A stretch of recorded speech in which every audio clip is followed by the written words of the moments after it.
വീട്ടിലൊരു ഗസ്റ്റ് വരിക എന്ന് പറഞ്ഞാലേ ഞാൻ എപ്പോഴും ഉണ്ടാക്കുന്നൊരു ചിക്കൻ ഫ്രൈ ആണ് കേട്ടോ. ഒരുപാട് മസാലകളൊക്കെ ഉള്ളതുകൊണ്ട് തന്നെ ഇതൊരു അടിപൊളി ടേസ്റ്റ് തന്നെയാണ്. എങ്ങനെയാണ് ചെയ്തെടുക്കുന്നത് നോക്കാം. മിക്സിയിലേക്ക് ഒരു 7 അല്ലി വെളുത്തുള്ളി, ഒരു കഷ്ണം സവാള, ചെറിയുള്ളി ഒരു 5 പീസ്, കറിവേപ്പിലയും മല്ലിയിലയും ചേർത്ത് കൊടുക്കാം. ഇതിലേക്ക് ഇഞ്ചിയുടെ പേസ്റ്റാണ് ചേർക്കുന്നത്. ഇഞ്ചി ഉണ്ടെങ്കിൽ അത് ചേർത്ത് കൊടുത്താലും മതി. പിന്നെ ഒരു 1.5 ടേബിൾ സ്പൂൺ ചെറുനാരങ്ങ നീരും ഒരു 1/4 കപ്പ് വെള്ളവും ചേർത്ത് കഷ്ണങ്ങളൊന്നും ഇല്ലാത്ത രീതിയിൽ അരച്ചെടുക്കാം. ഇതിലേക്ക് 1/2 ടീസ്പൂൺ മഞ്ഞൾപ്പൊടി, 1 ടീസ്പൂൺ പെരിഞ്ജീരകത്തിൻ്റെ പൊടി, മല്ലിപ്പൊടി 1/2 ടീസ്പൂണും, മുളക് പൊടി 2 ടേബിൾ സ്പൂണും, ഉപ്പ് 1 ടീസ്പൂണും ചേർത്തിട്ട് നല്ലപോലെ മിക്സ് ചെയ്തിട്ട് ഇതിലേക്ക് ചിക്കൻ്റെ കഷ്ണങ്ങൾ ഇട്ട് കൊടുക്കാം. ചിക്കൻ്റെ കഷ്ണങ്ങൾ ഇട്ടതിന് ശേഷം നന്നായിട്ട് പുരട്ടിയെടുക്കുക. പുരട്ടിയതിന് ശേഷം നമ്മൾ 1 ടേബിൾ സ്പൂൺ കോൺഫ്ലവറും 2 ടേബിൾ സ്പൂൺ മൈദ മാവും ചേർത്തിട്ട് നല്ലപോലെ മിക്സ് ചെയ്തെടുക്കുക കേട്ടോ. കളറ് ചേർക്കുന്നതേ ഭംഗിക്ക് വേണ്ടിയിട്ടാണ്, വേണ്ടാത്തവർക്കേ ഒഴിവാക്കാം കേട്ടോ.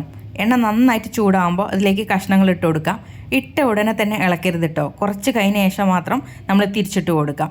എന്നിട്ട് എടുക്കാൻ നേരം കുറച്ച് കറിവേപ്പിലയും കൂടെ ചേർത്തിട്ട് അങ്ങ് എടുക്കുക കേട്ടോ. പുറത്തെ കോട്ടിങ് നല്ല ക്രഞ്ചിയും അകം നല്ല ജ്യൂസിയും ആയിരിക്കും കേട്ടോ. ഈ ഒരു ചിക്കന് നല്ല ടേസ്റ്റിയാണേ. ഒന്ന് ട്രൈ ചെയ്ത് നോക്കുക, എല്ലാവർക്കും ഇഷ്ടപ്പെടും. ഇഷ്ടപ്പെട്ടാൽ ഷെയർ ചെയ്യാൻ മറക്കണ്ട. Thanks for watching.